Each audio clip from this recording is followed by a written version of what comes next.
नमस्कार स्टूडेंट्स, कैसे हैं आप सभी लोग। मुझे उम्मीद है कि आप लोग अच्छे होंगे। तो आज के इस वीडियो में हम पढ़ने वाले हैं सिविक्स का चैप्टर नंबर 2, जिसका नाम है प्रीएम्बल टू द कॉन्स्टिट्यूशन। इसके पहले जो हमारा फर्स्ट चैप्टर था उसमें हमने कॉन्स्टिट्यूशन के बारे में पढ़ा था कि कॉन्स्टिट्यूशन होता क्या है और कॉन्स्टिट्यूशन कैसे बनाया गया था, राइट। ये सारी चीज़ें तो हम पढ़ चुके हैं। यहाँ पर हम बात करने वाले हैं कॉन्स्टिट्यूशन के प्रीएम्बल की। तो प्रीएम्बल क्या होता है, तो देखो एक एग्जाम्पल के थ्रू इसको समझने की कोशिश करेंगे। जैसे आपके पास कोई भी बुक होता है तो आपने देखा होगा कि बुक के आगे, ठीक है, आगे वाला जो पेज होता है उस पर क्या होता है, एक इंडेक्स होता है जिसमें ना सभी चैप्टर्स के नाम दिए गए रहते हैं। मतलब देखो, भले ही आपने वो पूरी बुक ना पढ़ी हो, लेकिन अगर आप इंडेक्स पढ़ते हो तो आपको एक आइडिया लगता है कि इस बुक के अंदर कौन कौन से लेसन्स है, ठीक है, कौन कौन से लेसन है। ये सारी चीज़ें आपको उस इंडेक्स को पढ़ने से ही पता लग जाती हैं। तो ठीक उसी तरह से कॉन्स्टिट्यूशन का प्रीएम्बल भी होता है। तो जब आप कॉन्स्टिट्यूशन का प्रीएम्बल पढ़ते हो ना, तो आपको एक तरह से पता चलता है कि कॉन्स्टिट्यूशन में क्या क्या इंक्लूड है, कौन कौन से लॉज, रूल्स एंड रेगुलेशंस, ये सारी चीज़ें इंक्लूड है कॉन्स्टिट्यूशन के अंदर। वो हमको कैसे पता चलता है, प्रीएम्बल की वजह से। एक तरह से आप ये भी समझ सकते हो कि ये जो प्रीएम्बल होता है ना, ये कॉन्स्टिट्यूशन का शॉर्ट इंट्रोडक्शन होता है, ठीक है, छोटा सा इंट्रोडक्शन। उसको देखने से ही, उसको पढ़ने से ही आपको समझ में आता है कि एक्चुअल में कॉन्स्टिट्यूशन है कैसा। ओके, तो यहाँ पर हम प्रीएम्बल की बात करने वाले हैं। वैसे प्रीएम्बल आप कहाँ पे देख सकते हो, कोई भी आप टेक्स्ट बुक उठा लो, चाहे यही वाला सिविक्स का ही, ये हिस्ट्री का ही टेक्स्ट बुक आप उठा लो और आगे मतलब आगे 1-2 पेज छोड़ करके प्रीएम्बल होता है, आप उसको पढ़ना। ओके, तो उसी की यहाँ पे बात की जा रही है, वही होता है प्रीएम्बल। तो आप उसको पढ़ लीजिएगा, ठीक है। चलिए अभी शुरू करते हैं। तो प्रीएम्बल का तो मतलब आप लोगों को समझ में आ गया कि कॉन्स्टिट्यूशन का प्रीएम्बल क्या होता है। मतलब जो हमें ना कॉन्स्टिट्यूशन की फिलोसॉफी को बताता है, ठीक है, वही होता है प्रीएम्बल। ओके, प्रीएम्बल क्या करता है, हमें ना कॉन्स्टिट्यूशन की जो फिलोसॉफी है, जो इसके सिद्धांत है, उसके बारे में हमको बताता है, उसका इंट्रोडक्शन देता है। अब कॉन्स्टिट्यूशन जो है ना, वो स्टार्ट कैसे होता है। आपने अगर कॉन्स्टिट्यूशन ये प्रीएम्बल पढ़ा होगा तो आपने देखा होगा, स्टार्ट होता है we the people of India, यहाँ से ये स्टार्ट होता है। देखो यहाँ पे लिखा हुआ है, मैं आपको दिखाना चाहूँगी, ठीक है, ध्यान देना। आप देखो मैं कहाँ पे ये पेन चला रही हूँ, देखो क्या लिखा है यहाँ पे, the preamble begins with the words. ये किन वर्ड्स से बिगिन होता है, मतलब स्टार्ट होता है we the people of India, इससे ये स्टार्ट होता है। और इसमें कौन कौन से वर्ड्स इंक्लूड किए गए हैं वो हम देखते हैं। देखो, it talks about the resolve of the Indians to constitute, यहाँ पे देखना आगे, into a sovereign, socialist, secular, democratic republic. We shall now understand the meaning of each of these terms. देखो यहाँ पे ये जो हमने टर्म्स देखे, सोवरीन, सोशलिस्ट, सेक्युलर, डेमोक्रेटिक और रिपब्लिक, इन सभी टर्म्स का मीनिंग हम एक एक करके समझेंगे, ठीक है। मतलब ये सारी जो भी टर्म्स है ना, ये सभी उस प्रीएम्बल के अंदर लिखे हुए हैं। तो इनका एक्चुअल में मतलब क्या होता है, ये सारी चीज़ें हम यहाँ पर आगे एक एक करके देखने वाले हैं। तो सबसे पहले हम किसकी बात करेंगे, सोवरेन स्टेट की। किसकी, सोवरेन स्टेट की। तो सोवरेन स्टेट क्या होता है, देखो बच्चों, एक सिंपल वर्ड्स में अगर मैं आपको बताऊं तो सोवरेन स्टेट मतलब क्या, जैसे हमारा जो इंडिया है, जो हमारा देश है, ठीक है, हमारे देश पर ना किसी भी बाहरी लोगों का क्या नहीं रहना चाहिए, कंट्रोल नहीं रहना चाहिए, ठीक है। अगर इंडिया हमारा देश है तो हमारे देश के लोगों का ही हमारे देश के ऊपर क्या रहना चाहिए, कंट्रोल रहना चाहिए। तो यही होता है सोवरेन स्टेट। मतलब हम फ्री है, हम अपने डिसीजन खुद से ले सकते हैं, हमें किसी के भी दबाव में नहीं आना। जैसे हमारे जो भारत के प्रधानमंत्री जी हैं, ठीक है, वो अपना डिसीजन खुद से ले सकते हैं, उन्हें किसी दूसरे देश के राजा से कुछ पूछने की जरूरत नहीं है। समझ में आ रहा है आपको। तो यही होता है सोवरेन स्टेट। चलिए अभी देखते हैं यहाँ पे दिया क्या है, इसको भी पढ़ते हैं। तो India was ruled by Britain for a long period. देखो हम सभी जानते हैं कि जब हमारा देश आज़ाद नहीं हुआ था उसके पहले हमारे ऊपर किसका राज्य था, अंग्रेजों का राज्य था, राइट। फिर उसके बाद क्या हुआ कि 15 अगस्त 1947 मतलब 15 अगस्त 1947 को हमें क्या मिली, आज़ादी मिली। हम क्या हुए, आज़ाद हो गए, हम इंडिपेंडेंट हो गए, राइट। इंडिया बिकेम सोवरीन, उसके बाद इंडिया क्या बन गया, सोवरीन बन गया, ठीक है। पहले कैसा था, जो ब्रिटिशर्स थे ना वो हमारे ऊपर राज्य करते थे, हमारे देश में कुछ भी अगर डिसीजंस लेने रहते थे तो वो वही लोग लेते थे क्योंकि उनका राज्य चलता था। लेकिन 15 अगस्त 1947 के बाद क्या हुआ, हमारा जो देश है ना वो आज़ाद हुआ, मतलब हम कैसे हो गए, सोवरीन। ठीक है, हम कैसे सोवरीन बन गए, मतलब हमारे देश पे हमारे लोगों का ही राज चलेगा, बाहरी वालों का नहीं चलेगा। मतलब इसके बाद 15 अगस्त मतलब 15 अगस्त 1947 के बाद हम अपने डिसीजन खुद से ले सकते थे। समझ में आया आपको? तो बस यही होता है सोवरीन स्टेट। चलिए अभी आगे थोड़ा यहाँ पे नेक्स्ट पैराग्राफ में भी देख लेते हैं क्या दिया है कि the most important goal of our freedom struggle was to acquire sovereignty. देखो बच्चों, ये जो फ्रीडम, ये जो आज़ादी के लिए इतने सारे स्ट्रगल हुए, ठीक है, बहुत सारे लोगों ने तो अपनी जान भी गंवाई, कई सारे लोगों को जेल जाना पड़ा, बहुत सारे स्ट्रगल करने पड़े। तो ऐसा क्यों किया उन लोगों ने? इसके पीछे उनका बस एक ही मोटिव था, वो क्या था कि हम अपने देश को क्या करेंगे, आज़ाद करेंगे, मतलब हम अपने कंट्री को एक सोवरेन कंट्री बनाएंगे। इसी के लिए तो उन्होंने ऐसा किया ना। तो sovereign means the ultimate authority to govern yourself. देखो सोवरेन मतलब क्या होता है कि हम ना अपने, मतलब जो हमारा जो भी हमारा एक पर्टिकुलर कंट्री है, ठीक है, इसके ऊपर हमारा ही शासन चलेगा, बाहरी वालों का नहीं चलेगा। ठीक है, in a democracy sovereignty rests with people, the peoples elect their representatives and grant them the permission to exercise sovereign authority on their behalf। देखो बच्चों, अभी डेमोक्रेसी में क्या होता है, सोवरेनिटी मतलब ये जो सोवरेनिटी है ये किसके हाथों में होती है? अगर एक्चुअल में देखा जाए तो वो लोगों के हाथों में होती है ना, क्योंकि हम क्या करते हैं, चुनाव होते हैं तो हम अपने जो भी रिप्रेजेंटेटिव रहते हैं, जिनको भी हम पसंद करते हैं, उनको वोट देते हैं, तब जाके वो चुन करके जाता है और डिसीजन लेता है। समझ में आया? तो एक्चुअली में वो जो डिसीजन ले रहा है उसको किसने चुन करके भेजा है? हमने भेजा है। तो हम ऐसा बोल सकते हैं कि डेमोक्रेसी में क्या होता है, सोवरेनिटी किसके हाथों में होती है? तो जो लोग रहते हैं, जो पीपल रहते हैं, उनके हाथों में होती है। समझ में आया आपको? बस यहाँ पे यही दिया है। तो इस तरह से आपका ये जो सोवरेन स्टेट था, ये वाला पॉइंट कंप्लीट हुआ और मुझे ऐसा लग रहा है कि आप लोग को ये समझ में आया होगा कि सोवरेन स्टेट क्या होता है।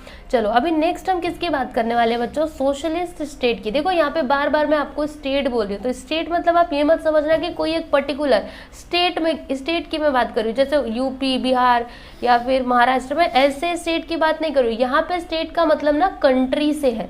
समझ में आया आपको? यहाँ पे स्टेट से मतलब स्टेट का मतलब क्या है, कंट्री है, राइट। अब ये सोशलिस्ट स्टेट क्या होता है तो देखिएगा यहाँ पर, a socialist state in such a state is such a state where the gap between the rich and poor is minimum. All have a right over the wealth of the country. It is ensured that wealth is not concentrated in the hands of few people. देखो बच्चों, socialist state का मतलब क्या होता है ना कि जैसे कि वहाँ पे ना जो लोग अमीर है और जो लोग गरीब है, इनके बीच में ना ज़्यादा क्या हो, मतलब उनके बीच में जो डिफरेंस है ना, गैप है ना, वो क्या हो, मिनिमम हो। ठीक है, गैप क्या हो, मिनिमम हो, और सभी के पास ये राइट है। जैसे हमारी कंट्री का जो भी वेल्थ है, ठीक है, उसका यूज़ करने का हर एक को राइट है। ऐसा नहीं कि कोई अमीर है तभी वो उसका यूज़ कर सकता है और जो गरीब है वो नहीं कर सकता। जैसे एग्जाम्पल लेते हैं, हमारी कंट्री का कुछ भी आप चीज़ ले लो ना, जैसे अगर मैं बात करूँ ट्रेन की, ठीक है, तो ट्रेन में अमीर लोग भी जा सकते हैं, गरीब लोग भी जा सकते हैं, क्योंकि वो तो देश की संपत्ति है ना, तो उस पर अधिकार सभी का है। यहाँ पे अमीर और गरीब के बीच में भेदभाव नहीं किया जा रहा है। तो यही क्या होता है बच्चों, सोशलिस्ट स्टेट होता है। ठीक है, तो हमारा जो देश है ये क्या है, एक सोशलिस्ट स्टेट है। पहला तो सोवरेन स्टेट है, मतलब यहाँ पे हमारा ही शासन चलता है, और सोशलिस्ट का मतलब क्या कि अमीर और गरीब के बीच में कोई भी भेदभाव नहीं है, सभी के अधिकार मतलब सभी के लिए अधिकार क्या है, समान है, सब कुछ उनके बीच में कोई भी डिफरेंस नहीं किया जा रहा है। जैसे जो हमारी सरकार है वो ऐसा डिफरेंस नहीं कर सकती कि अमीर लोग ही जैसे कोई सरकारी मतलब कोई गवर्नमेंट जॉब ही समझ लो आप, ठीक है। तो ऐसा नहीं कि वो जो गवर्नमेंट जॉब है वो बस अमीर लोगों को ही मिलेगा और गरीब को नहीं मिलेगा, ऐसा नहीं। अगर गरीब के पास उतनी एबिलिटी है, वो उस जॉब को करने लायक है, तो उसको भी वो अधिकार दिया जाएगा, ठीक है। समझ में आ रहा है आपको? तो ये होता है आपका socialist state. Okay, clear? Okay, next हम बात करने वाले हैं किसकी, नेक्स्ट किसकी बात करेंगे? हाँ, और देखो यहाँ पे सोशलिस्ट स्टेट में ना ये भी इंश्योर रहता है कि जो वेल्थ है ना, wealth is not concentrated in the hands of few people. मतलब जो वेल्थ है, जो भी संपत्ति है, वो बस कुछ ही लोगों के पास ना जाए, इसके लिए भी सावधानी बरती जाती है। समझ में आ रहा है? मतलब इस बात का ध्यान रखा जाता है कि किसी एक ही के पास बहुत ज़्यादा पैसा, बहुत ज़्यादा वेल्थ ना हो जाए। ओके, चलो सेक्युलर स्टेट की बात करेंगे। तो ये तो बहुत ही सिंपल टर्म है, secular state, right?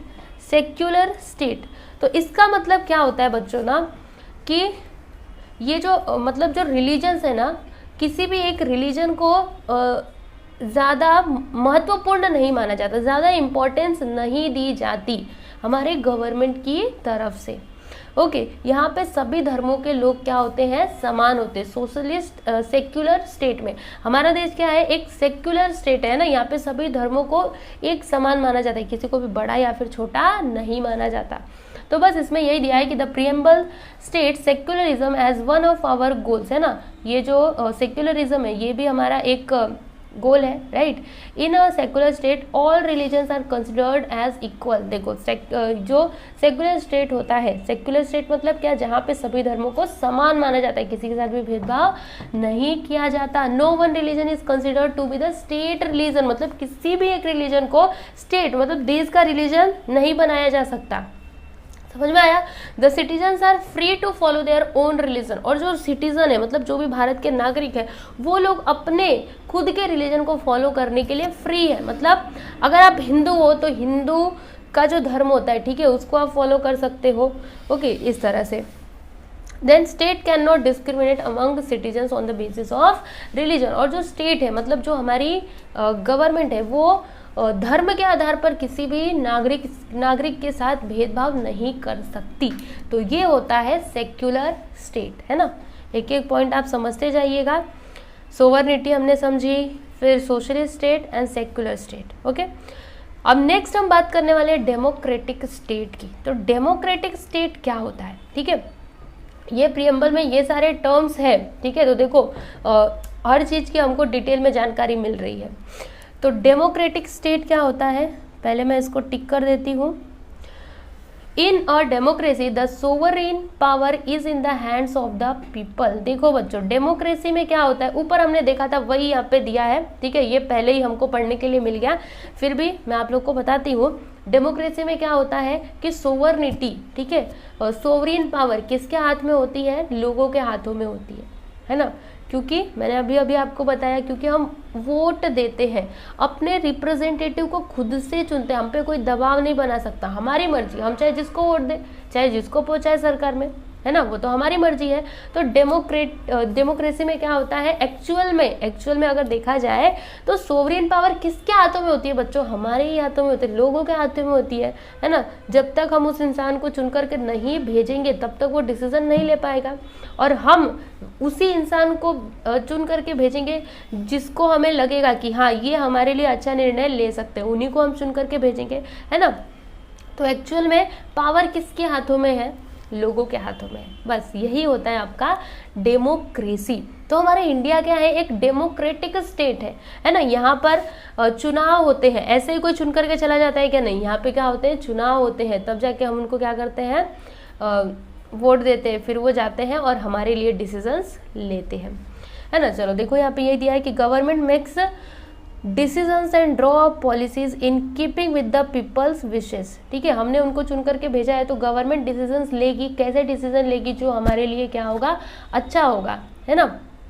Government has to take important financial, social and other decisions to promote common welfare. और जो गवर्नमेंट होती है उनको कैसे डिसीजंस लेने होते हैं कि जो कॉमन पीपल है, ठीक है, उनका क्या हो सके, विकास हो सके, ठीक है, उनका डेवलपमेंट हो सके financially and socially.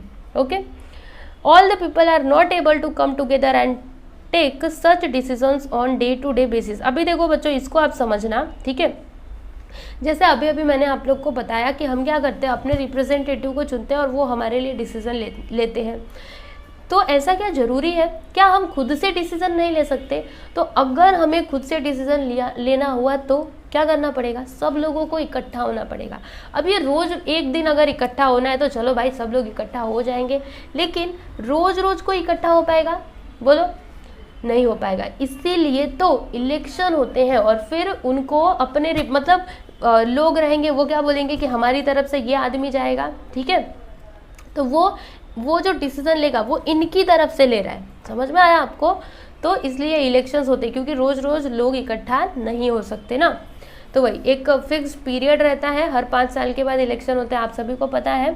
This representative, और ये जो रिप्रेजेंटेटिव होते हैं, जो भी हमारा पार्लियामेंट है, राइट, उसमें जाते हैं और हमारे लिए वो डिसीजंस लेते हैं। तो ये हो गया आपका डेमोक्रेटिक स्टेट, ठीक है। डेमोक्रेटिक स्टेट समझ में आ गया। इंडिया क्या है? एक डेमोक्रेटिक स्टेट है। अब नेक्स्ट हम किसकी बात करने वाले हैं? तो रिपब्लिक की। अब ये रिपब्लिक क्या होता है?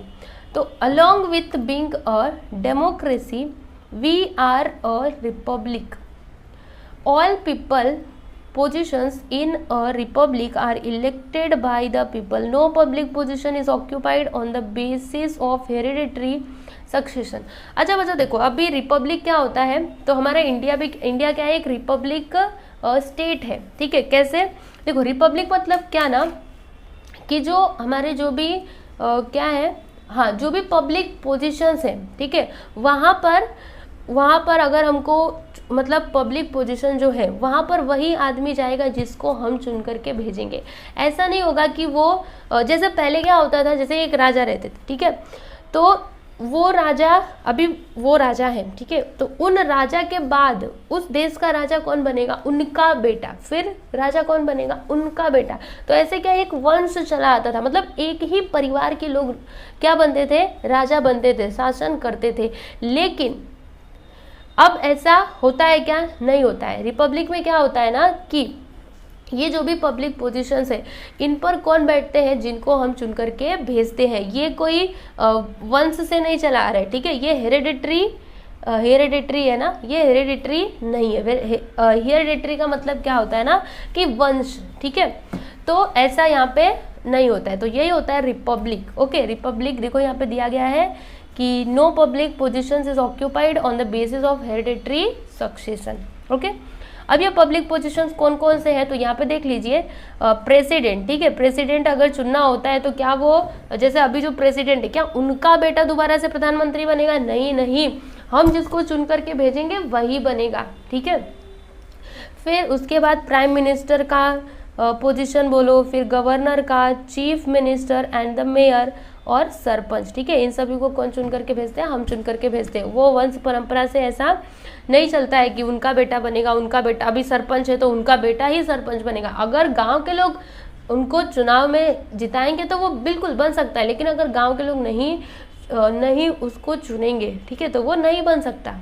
Okay, any Indian citizen fulfilling the prescribed age criterion can get himself और self elected to any of this positions. देखो बच्चों, ये जो भी पोजीशंस है, पब्लिक पोजीशन, जो भी मैंने अभी आपको ऊपर बताया, ठीक है, तो ये इंडिया का कोई भी नागरिक, कोई भारत का कोई भी नागरिक हो, वो उस पद के लिए चुनाव लड़ सकता है और वो पोजीशन पे वो जा सकता है, ठीक है, अगर उसके अंदर उतनी कैपेबिलिटी है, ठीक है, जो भी वहाँ पे कंडीशंस दिए गए हैं, अगर वो कंडीशंस को फुलफिल कर रहा है तो वो एकदम चुनाव लड़ करके इन पदों पर पहुंच सकता है। इससे मतलब वो अमीर है या फिर गरीब है, ऊंची जाति का है, छोटी जाति का है, इससे कोई भी फर्क नहीं पड़ता, ठीक है। वो भारत का नागरिक होना चाहिए और एज क्राइटेरिया जो फिक्स की गई है कि इतने साल के बाद ही कोई भी इंसान चुनाव लड़ सकता है, ठीक है। तो ये सब जब वो फुलफिल करता है तो वो बिल्कुल चुनाव लड़ सकता है और ये जो पब्लिक पोजीशन है यहाँ पे वो पहुँच सकता है, ठीक है, समझ में आया? तो बस यही होता है आपका रिपब्लिक। तो चलिए, रिपब्लिक तो हमने ख़त्म कर लिया है ना। इसमें यही सब दिया हुआ है कि इन अ मोनार्की दिस पोजीशंस में B occupied by members of a single family. वही जो मैंने आपको बताया कि मोनार्की में क्या होता था, जो जो पोजीशंस रहते थे, ठीक है, वो कौन लेते थे, उनके बेटे है ना, ये कैसा वंश परंपरा थी, ठीक है, कि इनका बेटा ही राजा बनेगा। तो ये मोनार्की की यहाँ पे बात की जा रही है।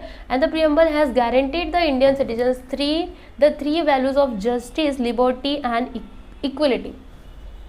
देखो बच्चों, जो प्रीएम्बल है ना, इसमें क्या दिया गया है, इंडियन सिटीजन्स के लिए 3 वैल्यूज हैं, justice, liberty and equality. It has enjoined upon the Indian citizens to practise these values and make laws in keeping with these values. Let us understand these values. देखो बच्चों, ये जो 3 values की मैंने बात की, जस्टिस, लिबर्टी एंड इक्वलिटी, ठीक है, इसके बारे में हम यहाँ पर पूरा डिटेल में पढ़ेंगे कि जस्टिस क्या होता है, इक्वलिटी एंड क्या था एक, लिबर्टी क्या होता है, ठीक है। मतलब ये जो तीनों वैल्यूज है ना, ये हर एक इंडियन सिटीजन को फॉलो करना चाहिए, हमारे कॉन्स्टिट्यूशन ने बताया है। और हमारे कॉन्स्टिट्यूशन में जो लॉज है ना, वो भी इन्हीं को ध्यान में रख करके बनाए गए हैं, इन्हीं वैल्यूज को, जस्टिस, लिबर्टी और इक्वलिटी को।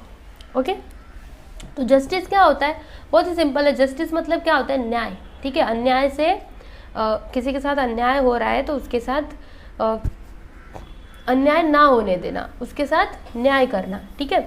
तो देखो यहाँ पे क्या लिखा गया है, फर्स्ट वाला देखिएगा, justice. Justice implies removal of injustice and ensuring that everybody has the opportunity for progress. देखो बच्चों, जस्टिस का मतलब क्या होता है कि इनजस्टिस को क्या करना, रिमूव करना, ओके, जो अन्याय है उसको खत्म करना और लोगों को ये इंश्योर करना, उनको बताना कि सभी को प्रोग्रेस करने का अधिकार है, ठीक है, सभी के पास मौका है, सब लोग अपना क्या कर सकते हैं, अपनी प्रोग्रेस कर सकते हैं, ओके, ये होता है जस्टिस। ओके, तो establishing justice is adopting such policies that will promote public good. 3 types of justice. अभी देखो यहाँ पे जस्टिस तो आप समझ गए कि जस्टिस क्या होता है, न्याय करना, है ना। अब 3 टाइप्स के जस्टिस यहाँ पर प्रीएम्बल में डिस्कस किए गए हैं। एक है सोशल जस्टिस, दूसरा है इकोनॉमिक जस्टिस एंड तीसरा क्या है बच्चों, पॉलिटिकल जस्टिस। तो देख लेते हैं हम शॉर्ट में कि सोशल जस्टिस क्या होता है, इकोनॉमिक क्या होता है एंड पॉलिटिकल जस्टिस क्या होता है। तो सोशल जस्टिस क्या होता है, there should be no discrimination among individuals on the basis of caste race. देखो बच्चों, सोशल जस्टिस का मतलब क्या है कि किसी भी इंडिविजुअल, मतलब किसी भी आदमी के साथ उसके धर्म, या फिर हम ये सोचें कि उसका जन्म इस जगह हुआ तब तो ये छोटा है, इसका जन्म इस जगह हुआ तो बड़ा हुआ, ठीक है, बर्थ प्लेस या फिर उसके धर्म तो मैंने बोल दिया, लैंग्वेज, ठीक है, वो लड़का है कि लड़की है, इसके आधार पर भेदभाव ना करना, यही क्या होता है, सोशल जस्टिस। समझ में आया, सोशल जस्टिस को कहते हैं ना, हिंदी में क्या कहते हैं, सामाजिक न्याय। सामाजिक न्याय होना चाहिए, सबको एक नजरिए से देखना चाहिए, किसी के साथ भी भेदभाव नहीं करना चाहिए, चाहे वो किसी भी धर्म का हो, चाहे वो लड़का हो या फिर लड़की हो, या फिर चाहे वो उसकी भाषा अलग हो, उसका बर्थ प्लेस अलग हो, ठीक है, इसके आधार पर उसके साथ भेदभाव ना होना, यही क्या होता है बच्चों। और ऊंच नीच का भी भेदभाव होता है ना, कि तुम ऊंची जाति के, छोटी जाति के, तो इसके आधार पर भी भेदभाव नहीं होना चाहिए, ठीक है। तो यही होता है, क्या होता है, social justice, right. As human beings all have the right to the same dignity and respect the same status. देखो बच्चों, हर इंसान, ठीक है, जैसे आप भी हो, तो आप चाहते हो ना कि एक दूसरे, मतलब जो दूसरे लोग हैं वो क्या करें, हमारा सम्मान करें, ठीक है, आप ये तो चाहते हो कि दूसरे लोग हमारा सम्मान करें, लेकिन क्या आप खुद वो सम्मान सबको देते हो, है ना। एज अ ह्यूमन बीइंग हम यही सोचते हैं कि सब लोग हमारा आदर सम्मान करने चाहिए, लेकिन क्या आप खुद उतना सम्मान किसी को देते हो? अगर देते हो तो बहुत अच्छी बात है। यही हमारे कॉन्स्टिट्यूशन ने हमको सिखाया है कि हमें एक दूसरे के प्रति सम्मान, आदर का भाव रखना चाहिए। ओके, तो ये हो गया सोशल जस्टिस, मतलब सबको अधिकार है ना सम्मान पाने का। ऐसा क्यों कि कोई नीची जाति का है तो उसको हम अपमानित करें और जो ऊंची जाति का है उसको सम्मानित करें, ऐसा होगा क्या? नहीं, ऐसा मतलब ऐसा करना ठीक है क्या? नहीं, ऐसा करना ठीक नहीं है। तो हमारे कॉन्स्टिट्यूशन ने इसको एकदम से मना किया है कि किसी के साथ भी, किसी के भी आधार पर भेदभाव नहीं होना चाहिए। चलो, सोशल जस्टिस की बात कर ली। अब इकोनॉमिक जस्टिस। तो इकोनॉमिक जस्टिस क्या होता है? तो देखो बच्चों, हमारे कॉन्स्टिट्यूशन ने क्या किया है ना, हर एक भारत के हर एक नागरिक को यह अधिकार दिया है कि वो खुद से क्या कर सकते हैं, वो काम कर सकते हैं, पैसे कमा सकते हैं और अपनी गरीबी को दूर कर सकते हैं। सभी को काम करने का, पैसे कमाने का अधिकार है, कोई भी उनको रोक नहीं सकता है। क्यों नहीं रोक सकता? क्योंकि हमारे कॉन्स्टिट्यूशन ने बोला है कि आप अपने जीवन को निर्वाह करने के लिए, जीवन को चलाने के लिए क्या कर सकते हो, काम कर सकते हो और पैसे कमा सकते हो। तो ये होता है आपका इकोनॉमिक जस्टिस। Okay, clear? चलो नेक्स्ट देखते हैं। देखो इसमें यही दिया गया, आप पढ़ सकते हो। अब पॉलिटिकल जस्टिस क्या होता है? तो पॉलिटिकल जस्टिस का मतलब क्या होता है ना कि देखो मैं आप लोग को बताती हूँ। पॉलिटिकल जस्टिस मतलब क्या, देखो ऐसा नहीं होना चाहिए कि कोई एक पर्टिकुलर कोई एक धर्म के लोग ही पॉलिटिक्स में आ सकते हैं। जैसे कि अगर मैं इलेक्शन की बात करूं, ठीक है, अभी आप इसको सिंपल वर्ड्स में समझो, ज़्यादा गहराई मत जाओ। जैसे अगर मैं वोट देने की बात करूं तो वोट देने का अधिकार सबको मिलना चाहिए, हमारे कॉन्स्टिट्यूशन ने बोला। ऐसा नहीं हम बोल सकते कि तुम हिंदू हो तो तुम वोट नहीं दे सकते, या फिर तुम मुसलमान हो तो वोट नहीं दे सकते। सब लोग वोट दे सकते हैं, सभी को ये अधिकार दिया जाना चाहिए। तो ये होता है पॉलिटिकल जस्टिस, मतलब सबको उसमें भागीदार होने का अधिकार है ना। किसी के साथ भेदभाव हम क्यों करेंगे? अरे तुम लड़की हो तो नहीं आ सकते वोट देने, तुम लड़के हो तो आ सकते हो, ये भी बात सही नहीं। हमारे कॉन्स्टिट्यूशन ने इन सभी को क्या किया है, मना किया है। मतलब सभी के साथ पॉलिटिकल जस्टिस मतलब राजनीतिक न्याय होना चाहिए। ठीक है, देखो कोई भी सिटीजन 18 साल अगर पूरा कर लेता है, भारत का कोई भी नागरिक अगर वो 18 साल के ऊपर जाता है तो उसको वोट देने का अधिकार प्राप्त हो जाता है, और उस अधिकार को कोई भी उससे छीन नहीं सकता है। चाहे कोई भी सरकार होने दो, वो नहीं छीन सकती, क्योंकि हमारे कॉन्स्टिट्यूशन ने बोला है कि अगर आप 18 साल के हो जाते हो तो आप वोट दे सकते हो, है ना। तो ये सारी चीज़ें यहाँ पे पॉलिटिकल जस्टिस के अंदर आती है। ठीक है, चलो तो यहाँ पर हमने किसकी किसकी बात कर ली बच्चों? ओके, जस्टिस की बात की हमने, है ना। अभी हम वैल्यूज पढ़ रहे हैं, ठीक है। तो जस्टिस की हम बात कर रहे थे, जिसमें हमने 3 टाइप के जस्टिस देखे। अब नेक्स्ट हम यहाँ पर क्या देखेंगे? Liberty. Okay, this is very important, क्योंकि ये आप लोगों से रिलेटेड है। वैसे सारी चीज़ें आपसे ही रिलेटेड है, बट लिबर्टी कुछ ज़्यादा ही। तो लिबर्टी का सिंपल मीनिंग क्या होता है ना? लिबर्टी का सिंपल मीनिंग होता है आज़ादी, स्वतंत्रता। लिबर्टी का सिंपल मीनिंग क्या होता है बच्चों? आज़ादी। ठीक है, जैसे कि अच्छा पहले पढ़ते हैं फिर मैं आपको एक्सप्लेन करती हूँ। देखो, liberty implies that there should be no coercive unfair restriction upon as and that there should be an atmosphere conducive to the development of our inherent capacities. In a democracy, citizens enjoy liberty. In fact, democracy becomes mature only if citizens enjoy freedom. देखिए बच्चों, liberty का मतलब क्या कि कोई भी हो वो आपके ऊपर ना अनफेयर रिस्ट्रिक्शंस नहीं लगा सकता, मतलब आपके ऊपर अनुचित प्रतिबंध नहीं लगाया जा सकता। ओके, हमारे कॉन्स्टिट्यूशन ने क्या बोला है कि कोई भी आपके ऊपर अनफेयर मतलब अनुचित, जो उचित ना हो, वो प्रतिबंध आपके ऊपर नहीं लगाया जा सकता है। ठीक है, भारत के हर एक नागरिक को स्वतंत्रता दी गई है। ठीक है, उनके पास क्या है? लिबर्टी है, उनके पास आज़ादी है। जैसे आप अपने विचार और आपके जो भी विचार है, आप उन विचारों को रख सकते हो। जैसे कोई भी गवर्नमेंट है, ठीक है, तो वो अच्छा काम करती है या फिर बुरा काम करती है, आप बोल सकते हो, आपको कोई रोक नहीं सकता है कि आप उनके बारे में गलत ना बोलो। ठीक है, अगर वो गलत करते हो तो आप गलत बोल सकते हो, आपके पास ये क्या है? अधिकार है। ये अधिकार किसने दिया? कॉन्स्टिट्यूशन ने दिया। ओके, आप अपने विचार उनके सामने रख सकते हो कि आप ये गलत कर रहे हो या फिर आप ये सही कर रहे हो। ओके, यहाँ पे एक और मैं यहाँ पे लिबर्टी की बात करूँगी। जैसे हमारे कॉन्स्टिट्यूशन ने हमको क्या बोला है कि हम अपने धर्म के अनुसार पूजा पाठ कर सकते हैं, हमको कोई भी रोक टोक नहीं सकता। और अगर ऐसा कुछ हमारे साथ किया जाता है तो फिर हम उसके खिलाफ एक्शन ले सकते हैं ना, क्योंकि हमारे कॉन्स्टिट्यूशन ने बोला है भाई जो तुम्हारा धर्म है तुम उसके हिसाब से पूजा पाठ करो, तुमको कोई रोकने टोकने वाला नहीं है। तो जब हमारे कॉन्स्टिट्यूशन ने बोला है और कॉन्स्टिट्यूशन के अकॉर्डिंग है जब हमारे देश का कानून चलाया जाता है, तो हमको कोई कैसे रोक सकता है ना। समझ में आया आपको? हम अपने हिसाब से 30 त्यौहार मना सकते हैं। ठीक है। तो बस यही होता है आपका लिबर्टी। लिबर्टी एक तरह से क्या करता है, वो हमारे अधिकारों की रक्षा करता है, ठीक है। हम क्या है बच्चों, आज़ाद है, ठीक है। अब आज़ादी का मतलब ये नहीं कि आप किसी को भी कुछ भी बोलोगे, ऐसा नहीं, ठीक है। आज़ादी का मतलब ये नहीं कि आप किसी को भी कुछ भी उल्टा सीधा बोलो, ये नहीं होता। वो आपको क्यों दिए गए हैं, ताकि आपके अधिकारों को कोई छीन ना सके, ठीक है। समझ में आया आपको?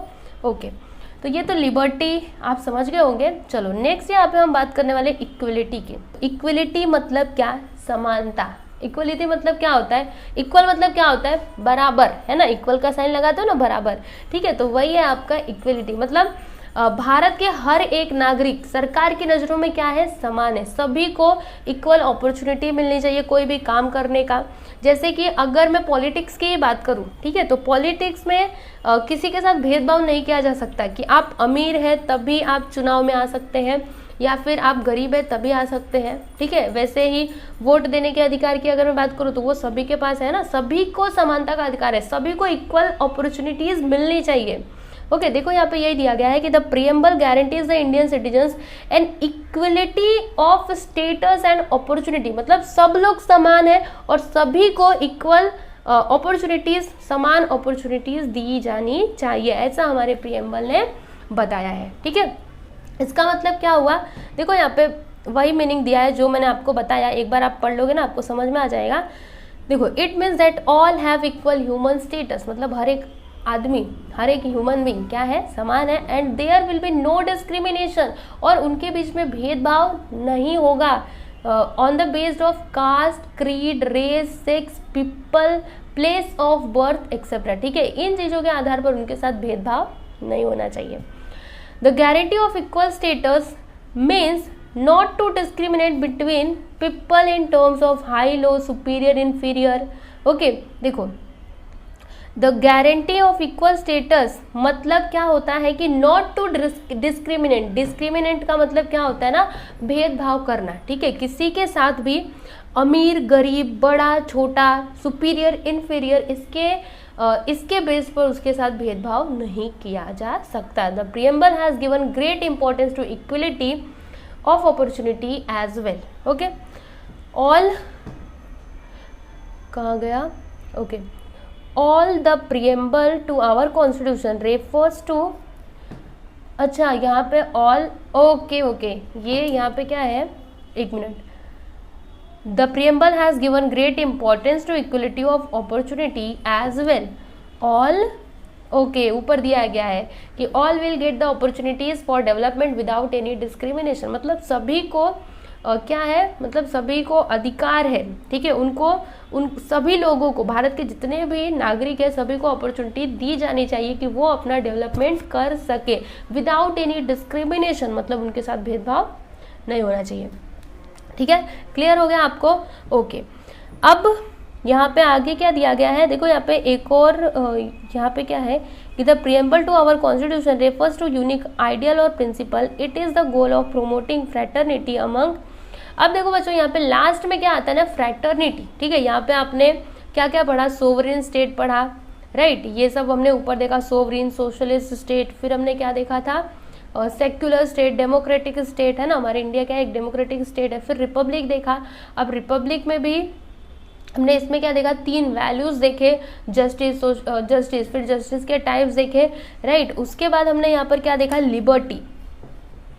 अब लास्ट में एक और चीज़ आपको पढ़नी है, इक्वलिटी भी हमने देखा, ये तो वैल्यूज थे। अब लास्ट में आपको एक और चीज़ पढ़ना है, फ्रैटर्निटी। तो फ्रैटर्निटी क्या होता है बच्चों, फ्रैटर्निटी का सिंपल मीनिंग क्या होता है ना, भाईचारा। मतलब एक दूसरे के साथ मिलजुल करके रहना, ठीक है।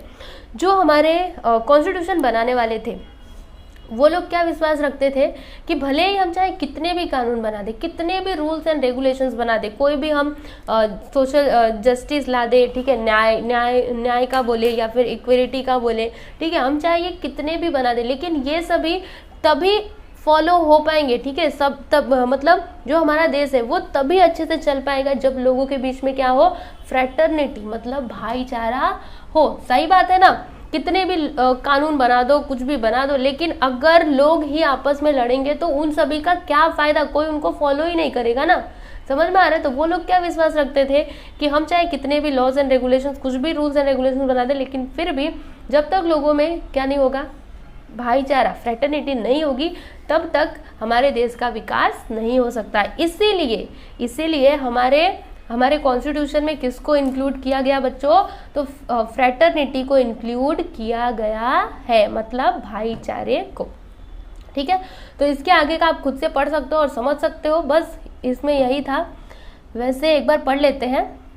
तो the makers of the constitution believe that merely guaranteeing justice, freedom and equality would not lead to establishing equality in Indian society। जो अभी मैंने आपको बताया है ना, no amount of laws would help us to achieve these goals if fraternity is lacking among Indians। मतलब लोगों के बीच में भाईचारा ही नहीं होगा। ठीक है, अगर भाईचारे की कमी होगी तो जो भी हमारे गोल्स है, क्या हम उनको अचीव कर पाएंगे? जो भी कानून बनाए जाएंगे, क्या उनको कोई फॉलो करेगा? क्योंकि उनके बीच में भाईचारा ही नहीं है ना। Hence the promotion of fraternity has been included in the preamble as a goal. इसलिए क्या किया गया? फ्रेटर्निटी को हमारे प्रीएम्बल में क्या किया गया? इंक्लूड किया गया। Okay, fraternity implies a we feeling towards one another। देखो, फ्रेटर्निटी का मतलब क्या होता है कि हम ना जैसे हमारे अंदर एक अपनापन होता है। जैसे एग्जाम्पल के लिए अभी हमारे जो पड़ोसी हैं, हम उनके साथ बहुत दिनों से रह रहे हैं, तो हमारे अंदर एक अपनापन आ जाता है ना। अगर वो दुखी होते हैं तो हम भी दुखी हो जाते हैं, उनके घर में कोई दुख होता है तो हम भी दुखी हो जाते हैं। क्यों? क्योंकि हम लोग इतने सालों से रह रहे हैं, हमारे अंदर क्या है? अपनापन है, भाईचारा है। समझ में आया? तो ऐसे ही जो भी इंडियन लोग हैं, उन सभी में क्या होनी चाहिए? फ्रेटर्निटी होनी चाहिए, तभी तो हम किसी भी एक पर्टिकुलर गोल को अचीव कर पाएंगे, है ना। नहीं तो हमारे सबके विचार अलग अलग है। जैसे परिवार में ही देखो ना, कोई इधर जा रहा है, कोई उधर जा रहा है, तो वो परिवार अच्छे से चल ही नहीं सकता, उसका विकास हो ही नहीं सकता। जैसे 3 भाई देखो, अगर 3 भाई है, वो सभी मिलजुल करके रह रहे हैं, तो देखते हो ना, वो उनका परिवार एकदम अच्छे से चलता है, बहुत बड़े बड़े घर बना लेते हैं, अपना बिजनेस बहुत आगे बढ़ा लेते हैं। लेकिन वहीं जब तीनों भाइयों के बीच में भाईचारा नहीं होता, ठीक है, कोई इधर गया कोई उधर गया, तो उनका घर कैसा उजड़ जाता है। समझ में आया? वो इधर अपना घर बनाएंगे, वो उधर बनाएंगे। तो इस तरीके से हमारे इंडियन सोसाइटी में भी होता है। ठीक है, तो हमारे इंडियन सोसाइटी में क्या होनी चाहिए? भाईचारा होना चाहिए। मतलब लोग ना फ्रेटर्निटी की वजह से जो लोग होते हैं ना, वो एक दूसरे के प्रॉब्लम्स को समझते हैं। क्योंकि जब हमारे अंदर क्या होगा? एक अपनापन होगा, तो हम अपने प्रॉब्लम शेयर करेंगे, वो अपने शेयर करेंगे। इस तरह से उन प्रॉब्लम्स का क्या होगा? कुछ ना कुछ तो सॉल्यूशन निकलेगा ही ना। तो बस इसलिए फ्रेटर्निटी को भी हमारे जो प्रीएम्बल है उसमें इंक्लूड किया गया था। ओके, तो बच्चों बस यहीं तक हमको पढ़ना था, यही सारी चीज़ें हैं। अब लास्ट में हम यहाँ पे देख लेते हैं, इतना सारा ये जो पैराग्राफ दिया गया है ना बच्चों, तो इसको आप खुद भी पढ़ करके समझ सकते हो। वैसे बेसिक मतलब तो मैंने आपको बता ही दिया है, ठीक है, तो इतना आप पढ़ करके समझ सकते हो, राइट। अब लास्ट में मैं आप लोग को बताना चाहूँगी, देखो क्या लिखा है यहाँ पे, लास्ट पैराग्राफ देखना, ये वाला। The preamble ends with a mention of the fact that the people of India have given the constitution to themselves। देखो जो preamble है ना, वो कैसे एंड हो रहा है। आप preamble कभी उठा करके देखना, स्टार्टिंग देखना, we the people of India से स्टार्ट होगा एंड एंड कहाँ पर होगा? देखो एंड होगा यहाँ से, कहाँ से? The people of India have given the constitution to themselves. मतलब जो लोग हैं ना, उन्होंने खुद को ही कॉन्स्टिट्यूशन इंडिया का कॉन्स्टिट्यूशन दिया है। ठीक है, इस तरीके से जो हमारा प्रीएम्बल है वो एंड होता है। ठीक है बच्चों, तो ये था प्रीएम्बल ऑफ द कॉन्स्टिट्यूशन। और मैं ऐसा उम्मीद करती हूँ कि आप लोग को ये बहुत ही अच्छे से ये वाला चैप्टर समझ में आया होगा कि प्रीएम्बल होता क्या है और इसमें जो भी टर्म्स इंक्लूड किए गए हैं उनका मतलब क्या होता है, राइट। अब मैं यहाँ पे एक्सरसाइज की बात कर लेती हूँ। तो बच्चों मैं आप लोग को बताना चाहूँगी कि ये एक्सरसाइज जो है ना, ये मैं ऑलरेडी करवा चुकी हूँ। मैंने आपको सारे क्वेश्चन आंसर्स दिए हैं। तो आपको करना क्या है, देखो सिंपली आपको अगर आपको समझो क्वेश्चन आंसर नहीं मिल रहा है, वैसे तो आप प्लेलिस्ट में जाकर के देख सकते हो, लेकिन फिर भी अगर आपको नहीं मिल रहा है तो आप यूट्यूब पे सर्च करो। क्या सर्च करना है? ये चैप्टर का नाम क्या है? Preamble to the constitution, right. तो सर्च करो वहाँ पे preamble to the constitution class 7th question answers by SK class 2.0। Okay, क्या सर्च करना है? By SK class 2.0। अगर आप मैथ का सर्च करो, मैथ का कोई प्रैक्टिस सेट चाहिए तो आप एसके क्लास बस सर्च करना है। लेकिन अगर आप क्वेश्चन आंसर सर्च करना चाहते हो, क्वेश्चन आंसर आपको चाहिए, तो आपको एसके क्लास 2.0 सर्च करना ही पड़ेगा। ठीक है, इस तरीके से आपको इसका क्वेश्चन आंसर भी मिल जाएगा। इसी का नहीं, कोई भी चैप्टर का क्वेश्चन आंसर चाहिए ना तो आपको मिल जाएगा। ठीक है बच्चों, तो चलिए बस इसमें इतना ही था। ठीक है, तो अभी नेक्स्ट वीडियो में मिलते हैं और आप लोग का बहुत बहुत धन्यवाद हमारे साथ जुड़ने के लिए। Thank you.